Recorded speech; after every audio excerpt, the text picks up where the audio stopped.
함께 사도신경으로 우리의 신앙을 고백하겠습니다. 나는 전능하신 아버지 하나님 천지의 창조주를 믿습니다. 나는 그의 유일하신 아들 우리 주 예수 그리스도를 믿습니다. 그는 성령으로 잉태되어 동정녀 마리아에게서 나시고 본디오 빌라도에게 고난을 받아 십자가에 못 박혀 죽으시고 장사된 지 사흘 만에 죽은 자 가운데서 다시 살아나셨으며 하늘에 오르시어 전능하신 아버지 하나님 우편에 앉아 계시다가 거기로부터 살아있는 자와 죽은 자를 심판하러 오십니다. 나는 성령을 믿으며 거룩한 공교회와 성도의 교제와 죄를 용서받는 것과 몸의 부활과 영생을 믿습니다. 아멘. 다시 찬송가 254장으로 우리 주님을 찬양하겠습니다.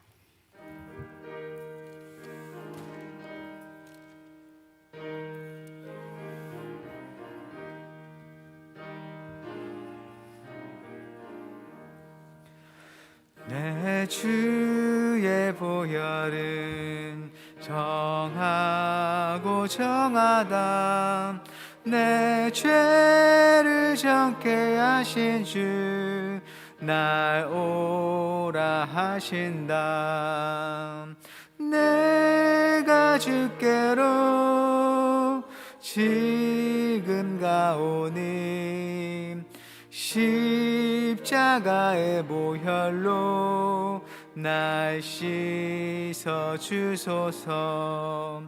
약하고 주에도 주께로 나가면 힘 주시고 내 추함은 곧 씻어 주시네. 내가 주께로 지금 가오니 십자가의 보혈로 날 씻어 주소서. 나로라 하심은 온전한 믿음과 또 사랑함과 평안함 다 주려 함이라. 내가 주께로 지금 가오니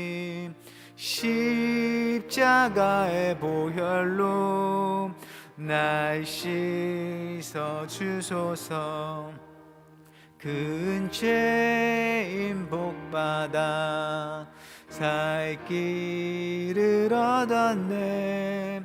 한없이 넓고 큰 은혜 베풀어 주소서.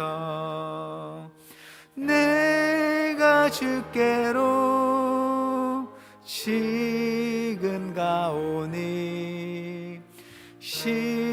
십자가의 보혈로 날 씻어 주소서. 그 피가 맘속에 큰 증거 됩니다. 내 기도 소리 들으사 다 허락하소서. 내가 주께로 지금 가오니 십자가의 보혈로 날 씻어 주소서. 아멘.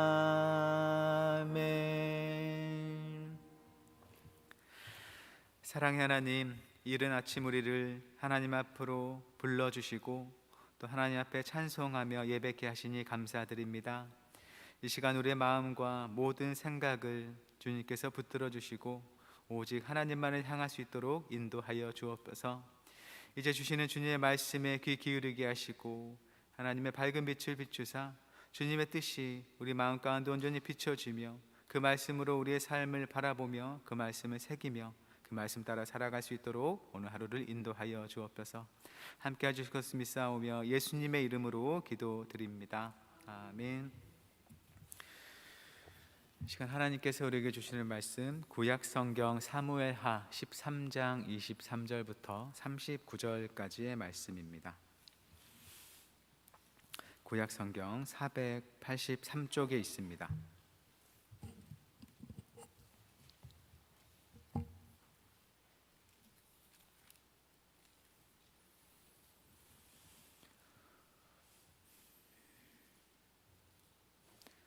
사무엘하 13장 23절부터 39절까지 말씀, 저 여러분이 교독하고 마지막 절 함께 읽겠습니다. 저부터 봉독하겠습니다. 만 2년 후에 에브라임 곁 바알 하솔에서 압살롬이 양털을 깎는 일이 있음에 압살롬이 왕의 모든 아들을 청하고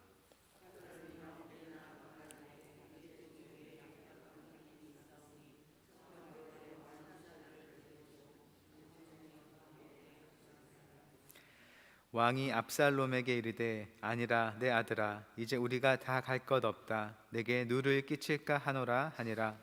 압살롬이 그에게 간청하였으나 그가 가지 아니하고 그에게 복을 비는지라.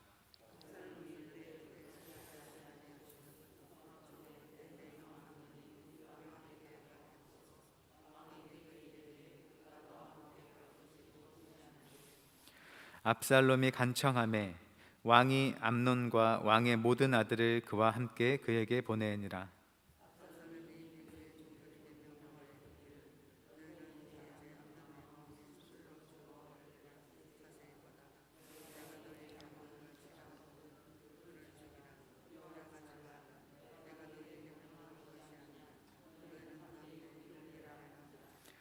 압살롬의 종들이 압살롬의 명령대로 암논에게 행하매 왕의 모든 아들들이 일어나 각기 노새를 타고 도망하니라.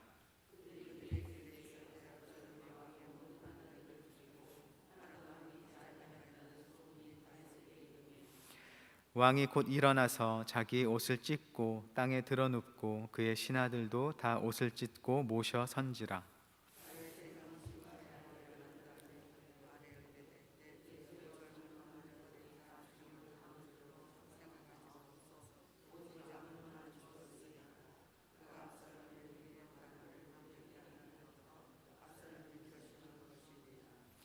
그러하온즉 내 주 왕이여 왕자들이 다 죽은 줄로 생각하여 상심하지 마옵소서.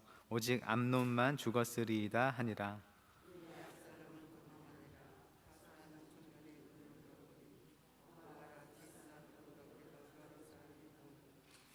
요나답이 왕께 아뢰되 보소서 왕자들이 오나이다. 당신의 종이 말한 대로 되었나이다 하고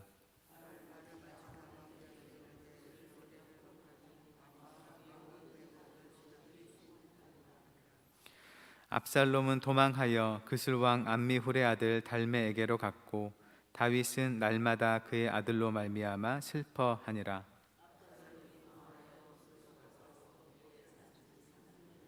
함께 읽겠습니다. 다윗 왕의 마음이 압살롬을 향하여 간절하니 암논은 이미 죽었으므로 왕이 위로를 받았음이더라. 아멘. 에바다 찬양대가 하나님께 찬양 드리겠습니다.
아멘. 찬양의 가사대로 우리가 하나님 앞에 잘못하고 부족했음에도 불구하고 우리를 향하여 언제나 두 팔 벌리시며 부르시는 그 주님 앞에 나아가 살아가는 우리 모든 삶이 되기를 축복합니다. 오늘 함께 읽은 말씀은 암논이 배다른 여동생 다말을 강간한 사건이 벌어진 지 2년 후에 다말의 오빠 압살롬이 암논을 살해한 이야기를 묘사하고 있습니다. 먼저 오늘 본문에 있는 이야기를 간단하게 요약해 보겠습니다. 압살롬이 에브라임 곁에 있는 바알 하솔에 양떼 목장을 갖고 있었던 것으로 보입니다. 그리고 그곳에서 양털을 깎을 때가 되어서 그곳에 잔치를 배설하고 또 다윗과 그의 아들들, 신하들을 초대할 계획을 갖고 있었던 것이죠. 이 바알 하솔은 예루살렘에서 북쪽으로 약 24km 정도 떨어진 거리라고 합니다. 그래서 그렇게 멀지도 않지만 그렇게 가깝지도 않은 한 하루 정도 가면 충분히 갈 수 있는 거리이고 또 해발 1000m로 높은 곳이어서 또 목축하기가 좋은 곳이었다고 합니다. 압살롬은 그곳의 양떼를 가지고서 운영을 했던 것이겠죠. 먼저 압살롬은 다윗을 계속해서 초청을 합니다. 다윗뿐만 아니라 그 아들들도 초청을 했지만 다윗 왕에게 계속해서 그곳에 와서 잔치에 참여해 달라고 초청을 하지만 다윗은 자기가 압살롬에게 누가 될까봐 부담스러워서 가지 않겠다고 거절을 하는 것이죠. 하지만 재차 압살롬은 요청을 하고 다윗은 그것을 거절합니다.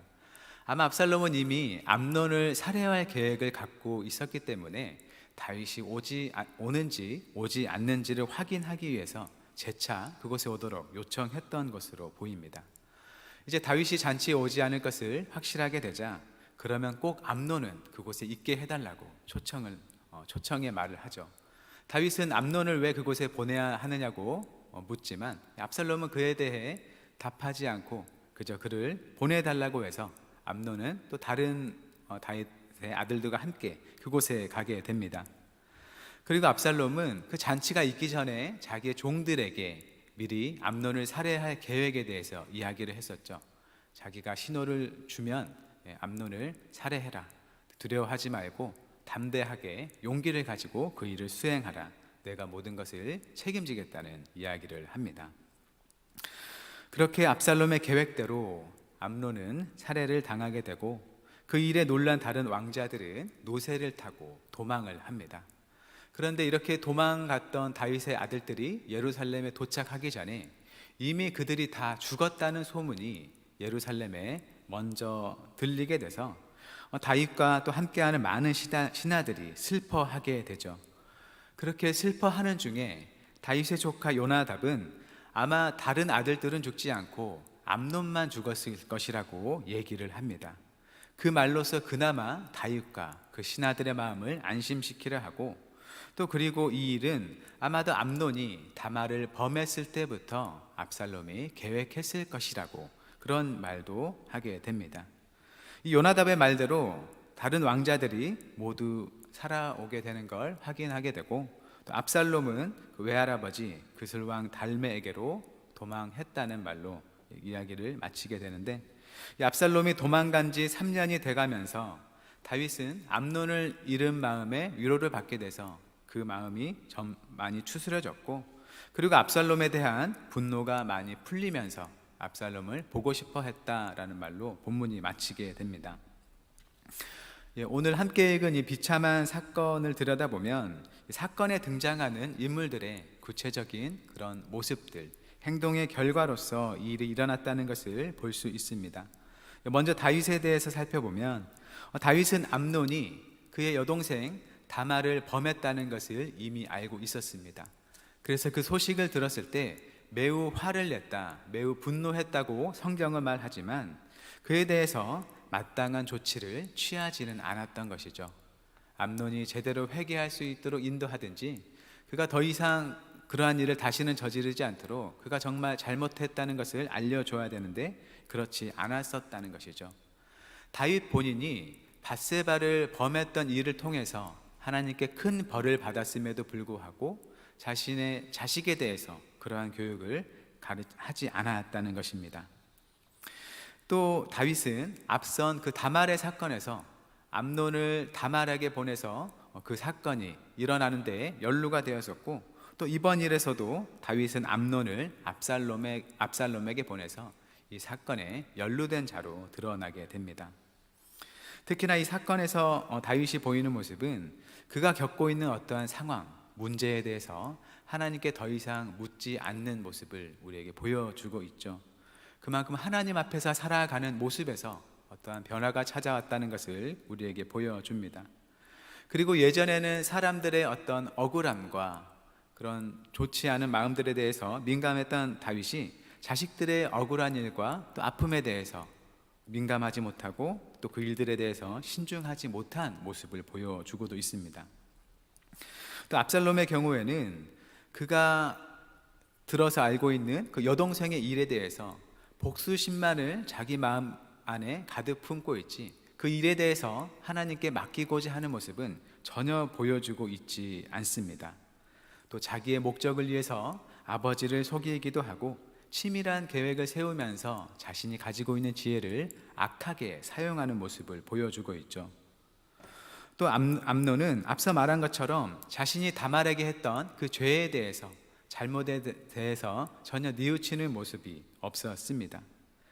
그리고 아마도 자기에 대해서 보복심을 가질 만한 압살롬에 대해서 경계를 하지 않고 그 잔치에 찾아가서 술에 취하는 경솔함을 보여주고 있죠. 또 다윗의 조카이자 신하인 요나답은 앞서 암논이 다말을 범할 수 있도록 좋은 방법을 알려주면서 그 죄를 조장하기도 했지만, 또 이번에는 압살롬이 충분히 암논을 해칠 수도 있겠다라는 생각을 갖고 있으면서도 그 일을 사전에 막기 위해서 어떤 일을 하지 않은 그런 방임하는 모습을 보여주었습니다. 이렇게 모든 사람들이 자신들의 하나님, 여호와 하나님 앞에 바로 서지 못해서 일어난 결과라고 우리가 말할 수 있겠습니다. 우리는 사실 다윗이 하나님 앞에 어떻게 살아갔는지 그 모습만 알기 때문에 다른 사람들은 원래 신앙이 좋지 않고 별 상관이 없지 않느냐라고 생각할 수 있겠지만, 여기에 등장하는 사람들은 모두가 하나님께서 선택하신 이스라엘의 백성들이죠. 그렇기 때문에 이들은 하나님 앞에 살아갈 책임이 있었습니다. 하지만 이들이 보여주었던 모습은 그저 자기의 자리에서 선한 데는 게으르고 악한 일에는 부지런하게 했던, 그 일이 빚어낸 일이라고 볼 수 있겠습니다. 이 일을 통해서 다윗은 자식 간에 살해 사건이 일어난 아픈 일을 겪게 된 것이죠. 이 일을 가까이 들여다보면 또 사람들이 행한 일로서 우리가 볼 수 있겠지만, 조금 더 떨어져서 멀리서 보면 이 일이 다윗이 범했던 그 밧세바 사건의 그림자라는 것을 생각할 수 있습니다. 다윗은 밧세바와의 관계에서 있었던 그 일에 대해서 하나님께 용서를 받았습니다. 하지만 하나님께서는 용서를 하셨지만 그 일에 대해서 그 일 때문에 칼이 너의 집에서 영원토록 떠나지 아니라고 경고를 하셨습니다. 다윗은 그러한 말씀을 들었을 때 그 경고를 정말로 무겁게 받아들이고 자신이 원래 가졌던 예전의 신앙을 잘 회복해야 했지만, 저희가 이 본문을 볼 때는 하나님 앞에 예전과 같은 그 민감한 모습을 회복하지 못한 다윗의 모습처럼 보입니다. 자기가 겪고 있는 상황에 대해서 안일하게 반응하는 모습을 보여주는 것이죠. 우리가 용서를 받았어도 모든 것을 그저 모조리 다 지나간 일로 여기거나 지금과는 상관없는 일로 두지 않아야 한다는 것을 생각하게 합니다. 어떤 일에 대해서 하나님께서 용서를 하셨고 또 그 일에 대해서 하나님께서 다 잊으셨다라고 말할지라도 그 일이 주는 교훈에 대해서는 우리 마음에 새기고 그 교훈을 가지고 우리의 현재를 살아가야 한다는 걸 보여주는 것이죠. 다윗이 그렇게 전과 같이 온전하게 회복되지 못한 모습은 자기에게 뿐만 아니라 자신의 아들들의 그 관계에도 영향을 미쳐서 하나님의 말씀대로 이 다윗의 집에 칼이 떠나지 않는 일이 정말로 시작되게 된 것이죠. 하나님께서는 앞서 엘리 제사장에게 당신을 존중하는 자를 존중하고 당신을 업신여기는 자를 경멸하실 것이라고 말씀하셨습니다. 그리고 하나님께서는 이 밧세바 사건은 바로 다윗이 하나님 당신을 업신여겼기 때문에 일어난 일이라고 말씀하시면서 칼이 너의 집에서 영원토록 떠나지 아니할 것이라 말씀하셨습니다. 그래서 그 밧세바 사건 이후에 다윗에게 일어나는 일들은 다윗을 선택하시고 높여주셨던 그 하나님께서 이제 다윗이 하나님을 업신여겼을 때 어떻게 내려가는지를 보여주는 이야기라고 할 수 있습니다. 그렇듯 우리는 언제나 우리를 낮추기도 하시고 높이기도 하시는 그 하나님 앞에 살아가야 한다는 것을 이야기가 보여주고 있습니다. 우리와 하나님과의 관계는 그렇게 과거에 잘했던 일로서 마무리되는 게 아니라 언제나 현재형으로서 진행된다는 것을 우리는 기억해야겠습니다. 우리가 과거에 하나님 앞에 올바로 섰었다면 바로 지금도 또 앞으로도 언제나 하나님 앞에 올바로 살아가기를 힘써야겠습니다. 하나님 앞에서 우리가 행했던 잘못은 용서를 받되 잘못을 통해서 우리에게 주신 교훈은 우리의 마음에 새겨서 지금 나의 길을 가는 올바로 갈 수 있도록 이끄는 그 길잡이가 되게 해야겠습니다. 다윗은 앞서 우리에게 하나님 앞에 우리가 어떻게 살아가야 하는지 좋은 모습을 잘 보여주었지만 이제는 조금씩 우리에게 부족한 모습을 보여줍니다. 하지만 우리는 그 모습을 우리의 타산지석으로 삼으면서 우리 삶을 주관하시는 하나님 앞에 믿음을 가지고 하나님이 바라시는 삶을 살아갈 수 있기를 바랍니다. 그렇게 언제나 하나님을 경외하고 하나님께 순종하며 살아가기로 다짐하는 모든 한영교회 성도님들에게 주님께서 친히 높여주시고 복되게 하시는 은혜가 충만히 임하기를 축원합니다. 우리 함께 다음의 기도 제목으로 기도했으면 좋겠습니다. 먼저 하나님의 용서의 은혜를 믿음으로 받아들이되 우리에게 주시는 가르침을 마음에 새기며 새롭게 주님의 옳은 길을 따라 살아갈 수 있도록, 또 둘째로 수요일부터 금요일까지 진행되는 축의 부흥회를 통해서 다시 새롭고 거룩하게 하시는 은혜가 모든 한영교회 성도에게 임할 수 있도록 함께 기도하겠습니다.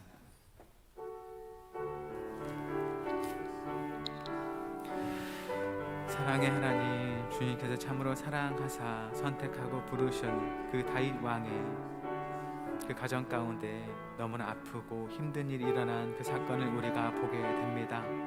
하나님, 참으로 사람이 주님 앞에 올바로 서지 못했을 때 그 삶 가운데 어떤 무서운 일이 일어날 수 있다는 것을 우리가 보고 우리도 이 말씀 따라서 우리 자신을 잘 돌아볼 수 있도록 이끌어 주옵소서.